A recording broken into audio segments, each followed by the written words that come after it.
Inabot nga ng mga 40 minutes yung sumunod na pinuntahan namin. Unang araw pa nga lang, grabe sunog na yung balat ko. Eto na nga yung huling destination na pupuntahan namin sa tour namin ngayong araw. Lahat nga kami nagtataka kung bakit dito kami sa gitna ng dagat huminto. Kaya naman pala dito pala yung pinakamagandang spot para mag-snorkeling. Pero bago nga kami bumaba ni Bebo, nagpicturan muna kami sa dulo ng bangka. One, two.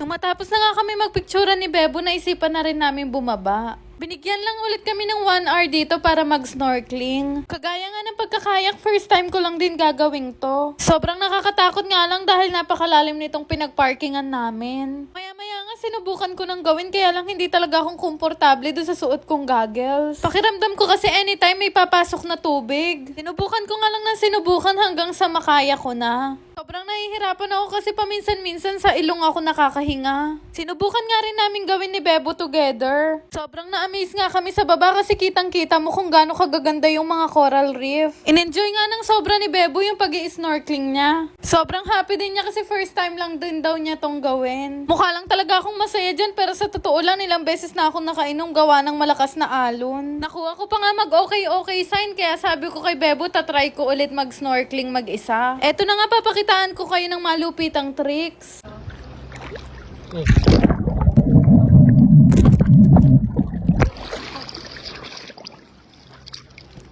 Pinakamalaking life lesson ko talaga, wag na wag kayo magbe-beach ng naka-eyelash extension. Grabe dyan, hindi ko kinayang hapdi. Hindi ko kasi makusot gawa nga ng naka-eyelash extension ako. Makinig kayo sa akin, wag na wag nyong itatry. Proven and tested. Papakita ko na lang din sa inyo kung gaano kaganda yung baba. Di ko na nga masyadong na-videohan gawa nga ng masakit yung mata ko. Maya-maya din naman tinawag na kami nila Kuya Mark para umakyat na sa bangka. Nagmamadali na talaga akong umakyat gawa nga ng sobrang hapdi na ng mata ko. Mga 5:30 na siguro to nung paalis na kami sa isla. Ito na yung last destination namin ngayong araw. Aabutin nga ng 40 to 50 minutes bago kami makarating sa Pangpang. Lahat nga kami dito inaantok nga dahil pagod na kaming lahat. Ito nga si Kuya, nakahanap na siya ng pwesto niya, sana all. Pero para hindi nga kami makatulog ni Bebo, nilaro muna namin tong super game. Isa nga tong bagong betting game na nilalaro ko. Siyempre ang unang kailangan gawin ay mag-register. Kailangan nyo lang naman mag-create ng account gamit yung phone number nyo. Tapos gumawa na lang din kayo ng password at i-confirm nyo. Yung OTP naman, once na mag-register kayo ng phone number nyo, automatically na marireceive nyo yon.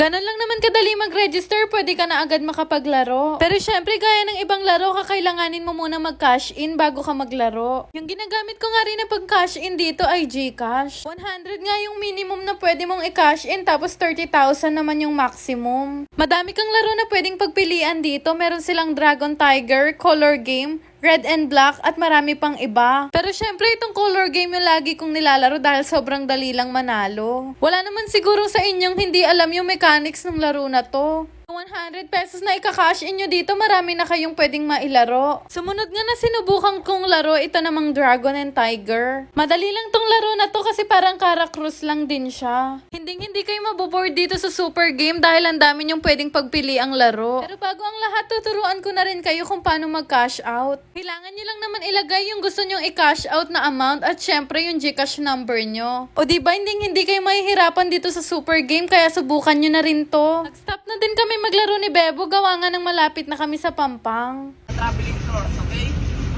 Thank you so much po for the content. Please travel, okay?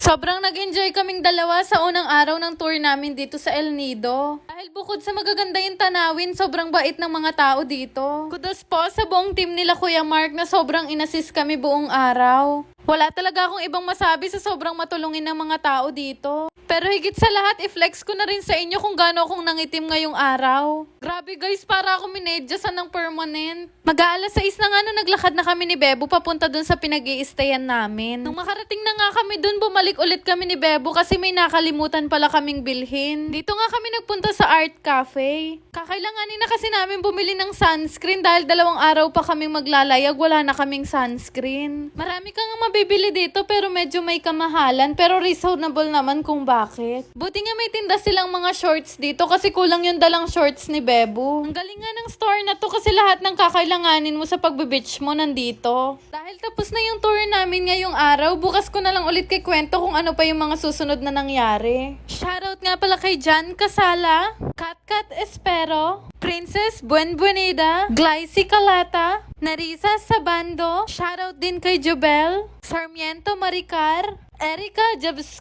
Jana Lakdaw, at kay Dave from Bicol. Shoutout po sa inyong lahat! Yun lang naman, salamat!